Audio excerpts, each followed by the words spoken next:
कृपया मेरो कुरा सुन्नुहोस्. Please listen to me. कृपया भित्र आउनुहोस्. Please come inside.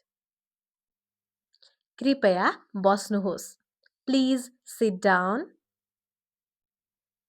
तपाई चिया वा पानी चाहनुहुन्छ? Do you want tea or water? कृपया खाना खानुहोस्. Please have some food.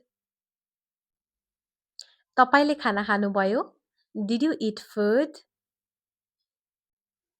कृपया अझै लिनुहोस्. Please take more.